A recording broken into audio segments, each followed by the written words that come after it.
Christian Fellowship. We are a caring and equipping church influencing the world with God's love. This is the second video of the series on the Gospel of John, and today we will talk about the other John, the Baptist. At the start, I want to say that today's passage reminds me of a widespread, not so fun circumstance that arises every time we enter an election year. How often do you see or read some politicians saying something like, "I want to make it quite clear that I am not a candidate"?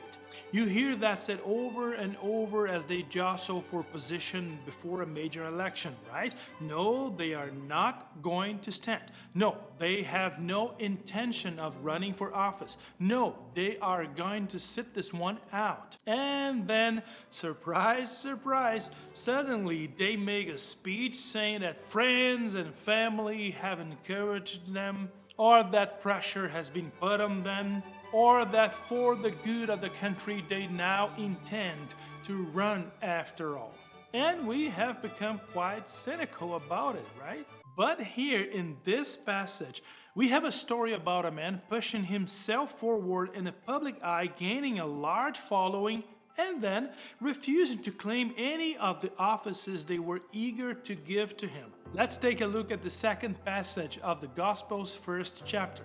Now, this was John's testimony when the Jewish leaders in Jerusalem sent priests and Levites to ask him who he was. He did not fail to confess, but confessed freely, "I am not the Messiah."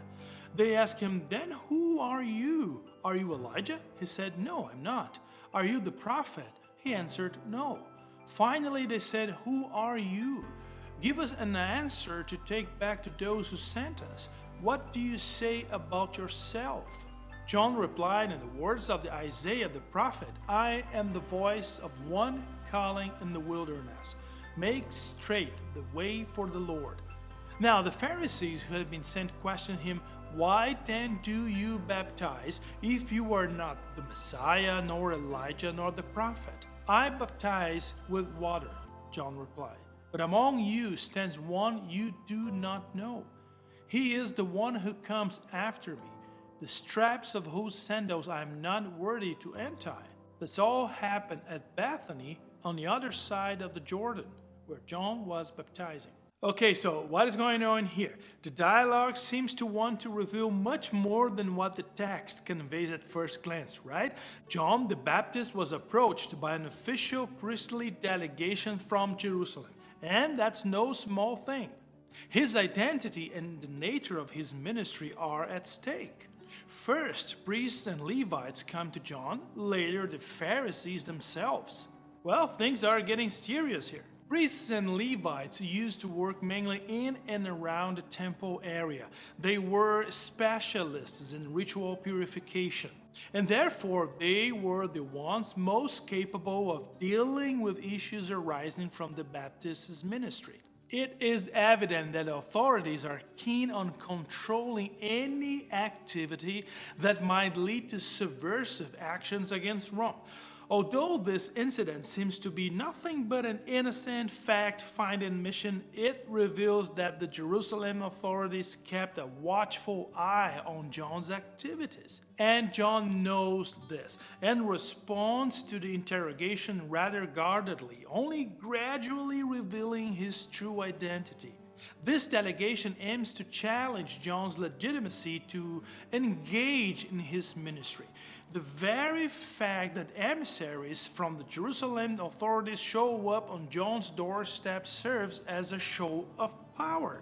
But it also shows they will not tolerate a kind of ministry that runs counter to their own purposes.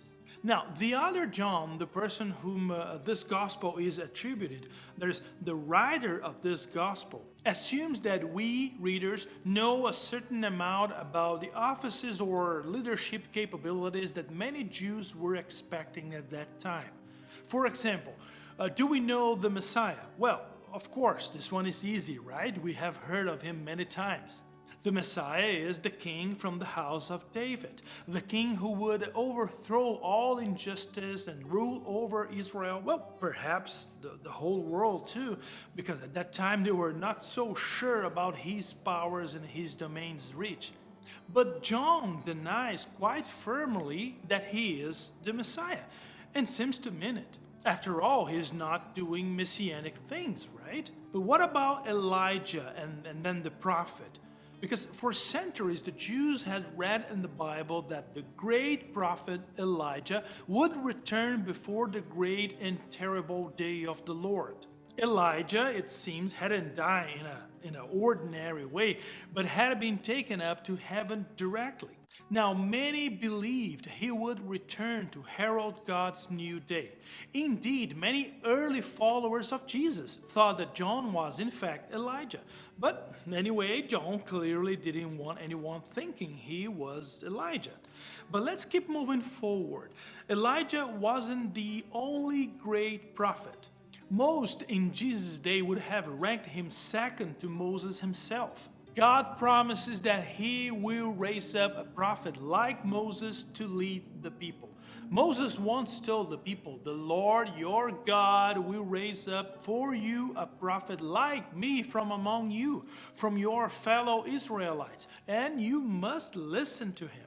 So this figure, this yet to come prophet like Moses, was expected in Jesus' day too. However, most people probably didn't distinguish too much between the different figures they had heard or read about. Enough to know that someone would come, right? And preferably soon, to sort out the mess they were in.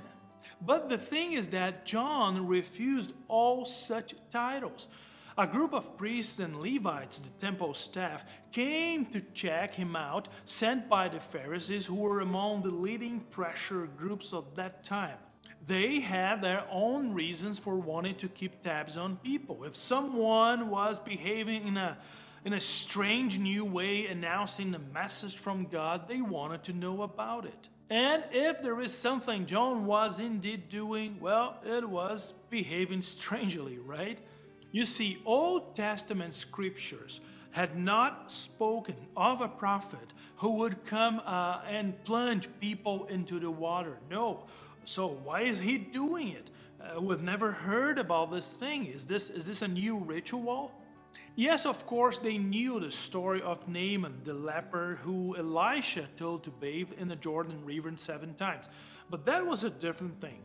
Now, bringing people into the water, what does this weirdo think he's doing, right? And here and what follows, John's answer is that he is getting people ready for someone else. That's right.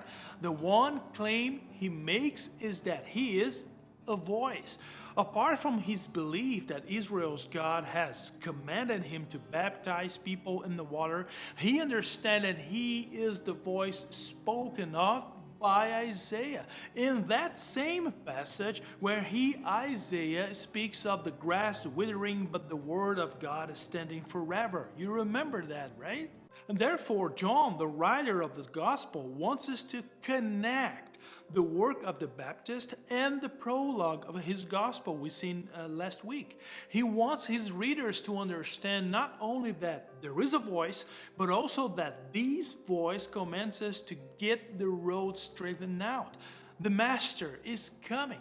The way must be prepared. Think about it. Vancouver is a big city with lots of traffic jams. Although it is not the worst traffic in North America, well, maybe it is. It sometimes gets pretty hard to get across town.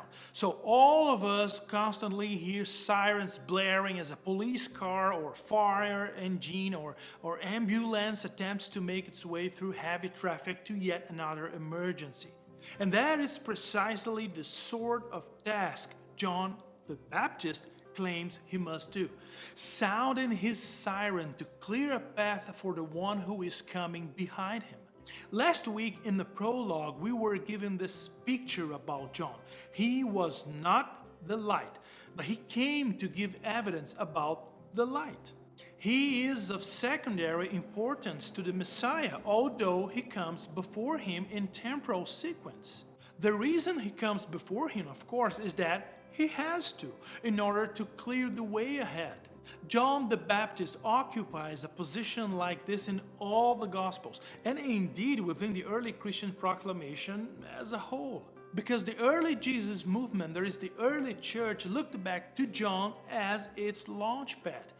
But at the same time, history tells us that there were some groups of John's followers who, for whatever reason, never made this transition to following Jesus.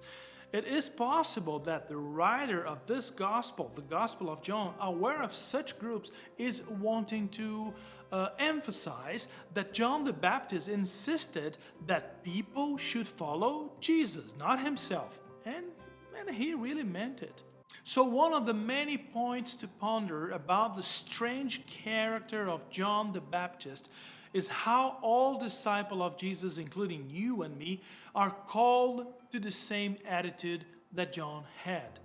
For what we preach is not ourselves, but Jesus Christ as Lord, and ourselves as your servants for Jesus' sake. So, we say that this place, this church, All Christian Fellowship, is a caring and equipping church influencing people with God's love. And that is absolutely right. Now, the thing is that as disciples of Jesus who hope that others will come to know how wonderful God's love is, we must go after other people's hearts. But first, we must share God's love.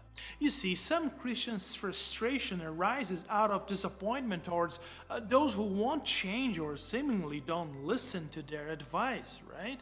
Well, that is because they have not yet learned how to love God. Jesus' words and actions have not yet captured their affections. But that does not mean it will be like that forever, no. So how should we respond to this disinterest? By returning to God's grace and God's mercy over and holding out the glorious love of Jesus. And how do we do it?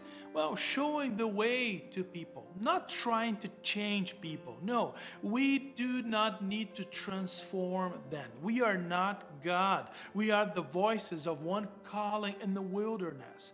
So do not chase people down. Do not harass them. Do not place guilt in their hearts. No, just keep being God's voice in the wilderness, spreading His love, His grace, His mercy. Keep praying that God, by His Spirit, will so grip their hearts that only the King of Kings can sit on the throne of their lives. Are we Jesus? No, we are not. Who are we then? Well, we are people who have grasped what Jesus sacrificed for us. And therefore, He became the root and the source of our affection and emotions because He is Christ in us. You see, John the Baptist could not forgive people, but he could show the way to the one who could. We cannot change people, but we can show them God's love is changing us. And only God can change them. Only His love can melt hard hearts. Since we cannot change people and since they cannot change themselves, well, we must hand them over to the ultimate lover of souls. We must pray He would hold sway over them and that He would change them from the inside out. And that is why we still read the Gospel of John today. That is why we still work hard to make straight the way for the Lord. It is time to see and follow the light. It is time to enjoy God's grace. So all the best to you and your family. Be in peace. Bye now.